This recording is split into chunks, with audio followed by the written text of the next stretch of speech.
Salut à tous et à toutes, c'est Erwan Manga et aujourd'hui on se retrouve pour une nouvelle vidéo. Ça fait longtemps qu'on ne s'est pas retrouvé en format panorama et aujourd'hui on se retrouve pour une petite vidéo. Je me suis dit ça serait sympa de parler de plein de mangas où il y a du Ichi ou non mais des trucs plutôt sympas. Alors je vous avoue que dans toute la sélection il n'y a que ça, il n'y a que des mangas avec du Ichi à l'intérieur, mais ça va tout simplement vous permettre d'en découvrir ou d'en redécouvrir parce qu'il y a tout simplement de nouvelles personnes qui me suivent tous les jours et tout, et je me suis dit ça peut être pas mal de reparler de certains mangas que j'ai déjà parlé et vous en faire découvrir d'autres. Voilà, donc n'hésitez pas à me dire dans les commentaires si ce genre de vidéo vous plaît et aussi si vous voulez une vidéo pour chaque manga que je vais vous présenter. Alors je pense que je le ferai, peut-être pas tout de suite, mais voilà, au fur et à mesure, je vous ferai une petite vidéo pour chaque manga que j'aurai présenté dans la vidéo.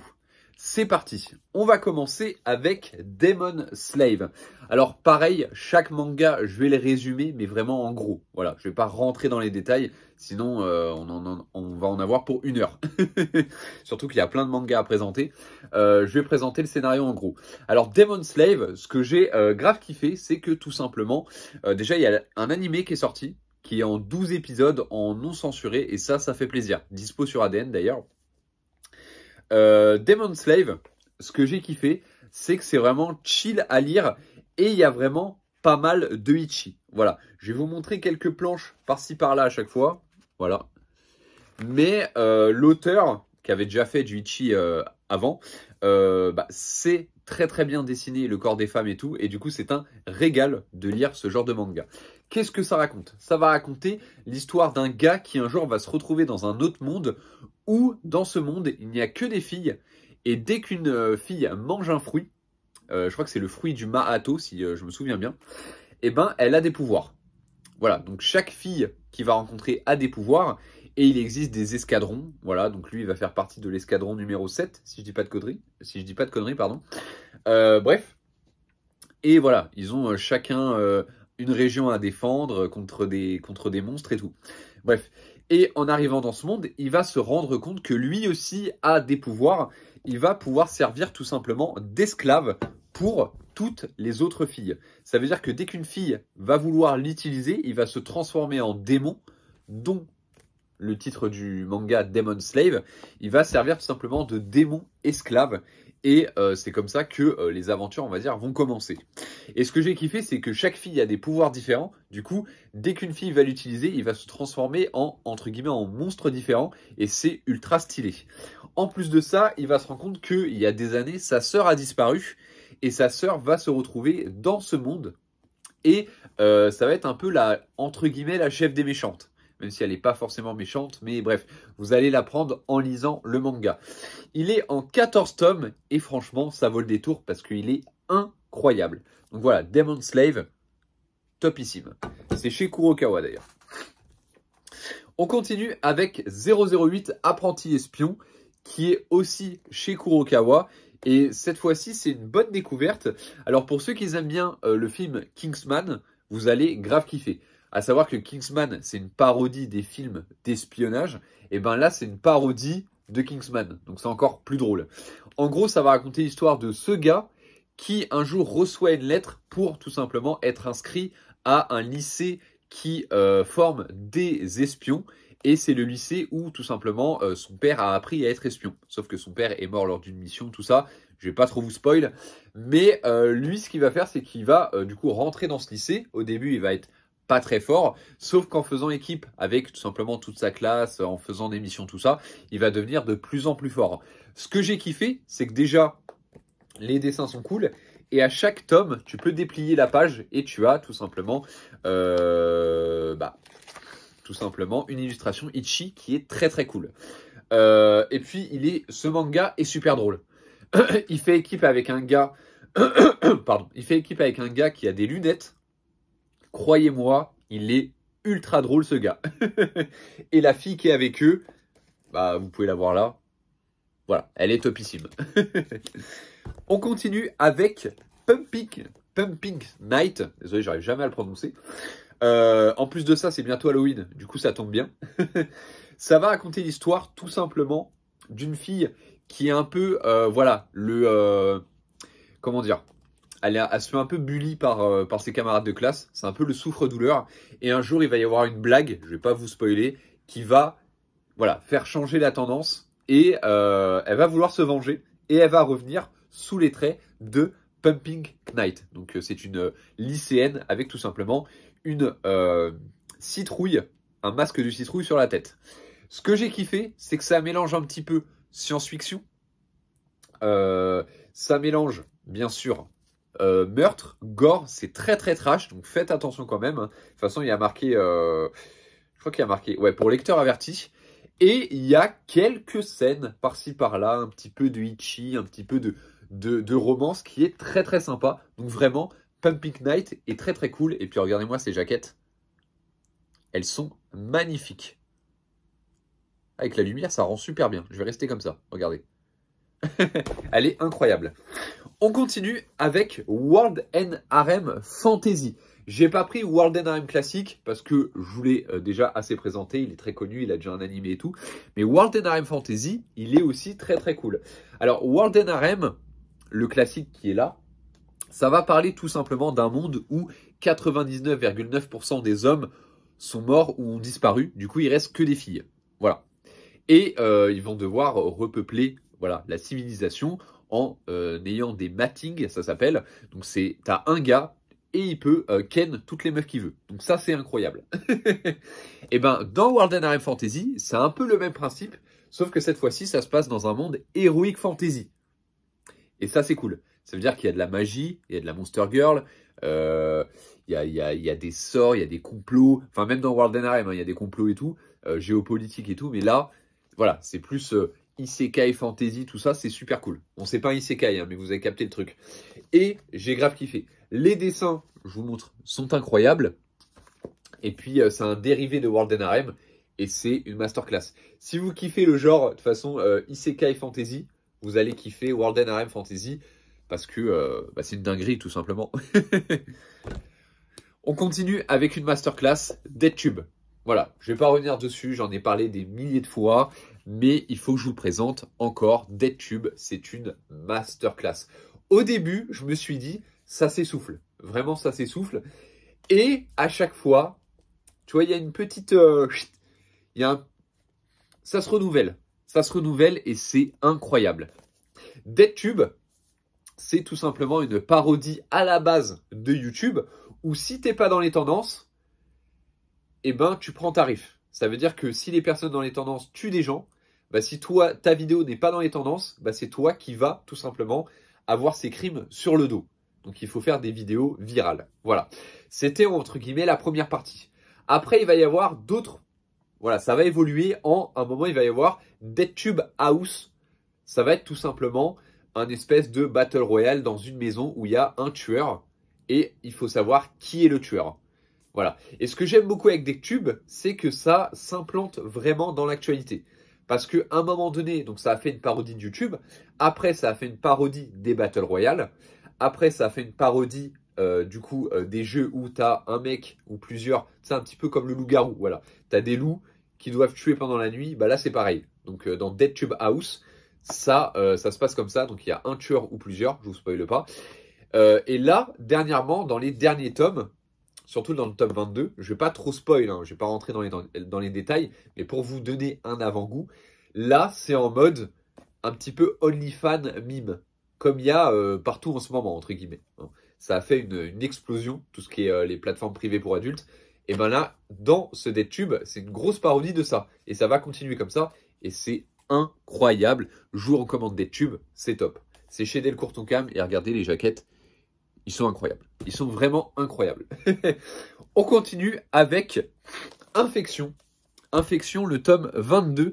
Alors, Infection, ça y est, c'est fini en 30 tomes au Japon. Du coup, il reste 8 tomes à sortir en France et j'ai hâte. Alors, Infection, c'est une... on va dire, c'est un peu comme High School of the Dead, où genre, ça va être des lycéens qui vont devoir survivre contre des zombies. Sauf que ce que j'ai kiffé, c'est que déjà, c'est moins drôle, parce que High School of the Dead, ça se voulait hyper humoristique. Là, c'est pas du tout humoristique, là, c'est vraiment sérieux. Et ce que j'ai kiffé, c'est que le personnage principal, eh ben, il évolue physiquement, mentalement, en termes de stratégie, en termes aussi de relations humaines et tout, il y a une réelle évolution du personnage principal et j'ai surkiffé ça. Donc vraiment, Infection, je vous le conseille. Il y a énormément de Ichi à l'intérieur, même si les derniers tomes, il n'y en a pas trop. Il y a quand même des pages qui peuvent faire plaisir, comme par exemple quand on passe d'un chapitre à un autre. On a toujours voilà, une fille en petite tenue, très très sympathique. Donc Infection. Si vous kiffez un petit peu les complots, la géopolitique, les zombies, tout ça, vous allez kiffer Infection. On continue avec Monster Musume. Alors ça, je le présente rapidement parce que c'est pareil, il y a un animé, tout ça, c'est ultra connu. En gros, ça va être un monde où les humains et les monsters doivent vivre ensemble et le gouvernement donne des Monster Girls à des familles pour qu'ils s'intègrent, tout ça, et qu'ils apprennent un petit peu comment vive un humain.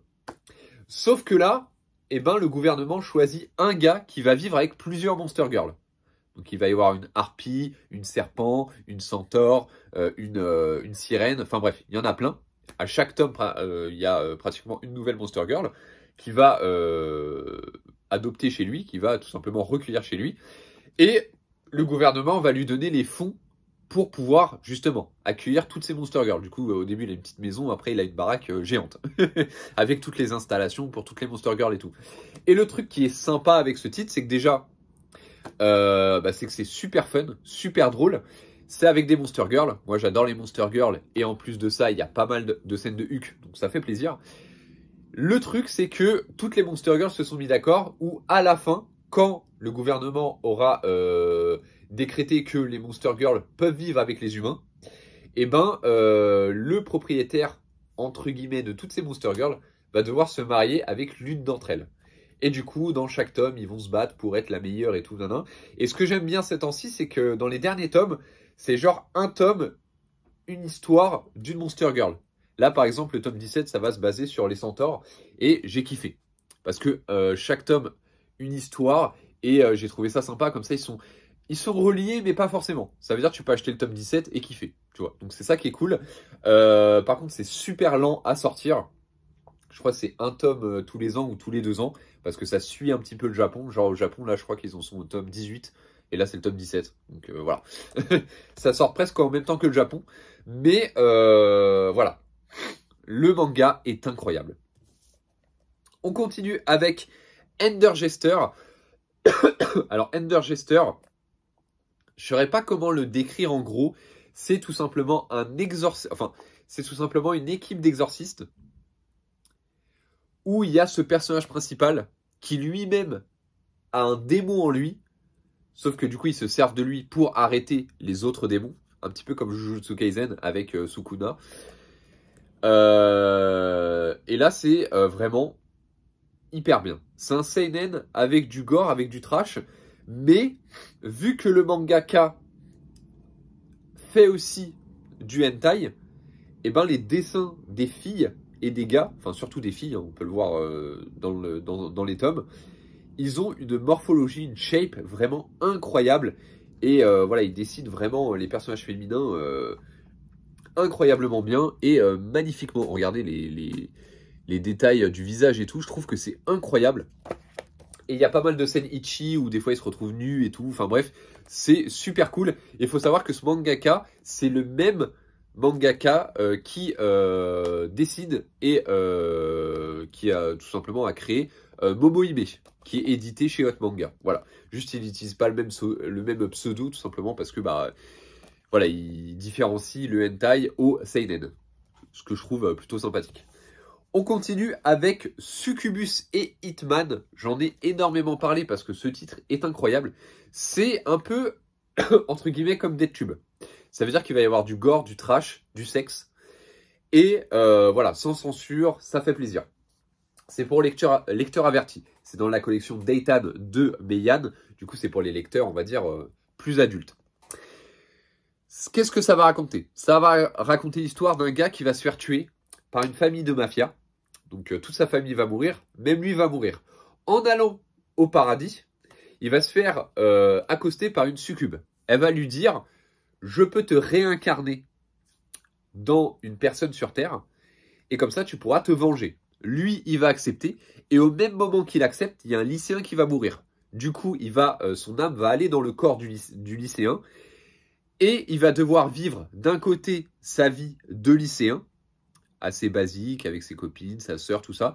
Et d'un côté, sa vie de vengeance, tueur à gages et tout.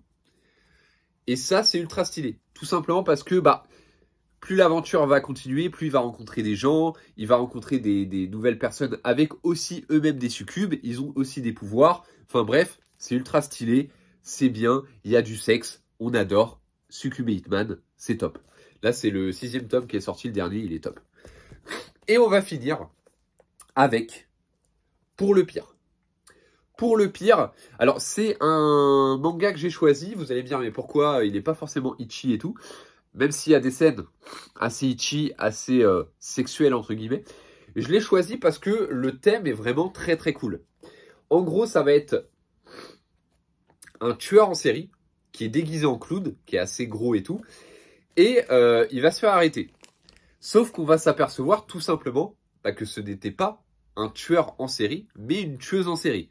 Ça va être tout simplement cette fille. Et quand elle va débarquer au procès, enfin quand ils vont dire voilà c'est elle la tueuse en série, tout le monde va être choqué. Parce que c'est une meuf qui est toute skinny, qui est toute mignonne, et qui n'a pas l'air tout simplement d'être une tueuse en série. Donc là les gens ils vont commencer à se poser des questions et tout. Et pour enquêter là-dessus, ils vont engager un gars qui s'appelle Arata, qui est employé au service d'aide à l'enfance. Parce qu'en fait, il y a beaucoup d'enfants qui vont aller le voir et qui vont lui dire « S'il te plaît, essaye de recueillir un maximum d'informations sur cette tueuse en série. Parce que elle a tué notre daron. » Du coup, lui, qu'est-ce qu'il va faire? Il va dire « Ok. » Et il va se marier avec elle. Voilà, il va faire un mariage avec elle. Il va, elle, aller en prison. Lui, hors de la prison. Mais du coup, ils pourront se voir avec des parloirs conjugales, ça, nanana. Elle va même avoir des sorties. Enfin bref, je vais pas trop vous spoil. Mais plus l'histoire avance, plus on se dit, est-ce que c'est elle la tueuse en série? Est-ce qu'elle n'a pas un double? Est-ce qu'on l'a pas manigancée à tuer des gens? Ou alors, c'est pas du tout elle. Parce que plus l'histoire avance, plus on se dit, c'est pas elle la tueuse en série. Enfin, c'est chelou, tu vois, genre c'est un clown, un gros clown. Et là, on tombe sur une fille assez skinny, assez mignonne et tout. Et ce que j'aime beaucoup dans ce manga, c'est qu'il y a un thème qui est sympathique. C'est tout simplement le thème d'idolâtrer une tueuse ou un tueur. Ça existe en vrai, hein. Il y a beaucoup de filles ou de gars qui vont idolâtrer une tueuse ou un gars ou un tueur tout simplement parce qu'il est beau. Là, c'est un peu ça. Il y a un petit peu le body privilege où c'est une fille toute petite, blonde, toute menue, skinny, assez mignonne. Et du coup, il y a beaucoup de personnes qui vont se dire, ça peut pas être elle, elle est belle. Du coup, il va y avoir un aspect aussi assez physique, assez shape, assez, je sais pas comment expliquer, mais voilà, assez sexuel aussi, parce que du coup, ces gars-là sont attirés, entre guillemets, sexuellement par elle, tu vois. Donc, il va y avoir tout un aspect comme ça, qui est ultra intéressant, et c'est pour ça que je l'ai choisi, parce que, ça parle de thèmes aussi sexuels, mais sans vraiment être sexuel, tu vois. Je sais pas si vous arrivez à me comprendre, mais je pense que vous avez compris. Donc voilà, donc j'espère que cette petite vidéo vous aura plu. De toute façon, je vais faire une grosse vidéo sur chaque titre. Je vous dis à la prochaine. N'hésitez pas à mettre dans les commentaires si ça vous intéresserait du coup une vidéo sur chaque titre et une partie 2. Voilà, parce que j'ai encore plein d'autres mangas itchy à vous présenter. Donc n'hésitez pas. N'hésitez pas aussi à vous abonner, à cliquer sur j'aime et à dérouler la barre de description et à vous abonner à tous mes réseaux sociaux. Je suis présent partout, n'hésitez pas. Je vous dis à la prochaine, c'était Erwan Manga, lisez des mangas mais surtout des hentai parce qu'on kiffe le cul. Peace.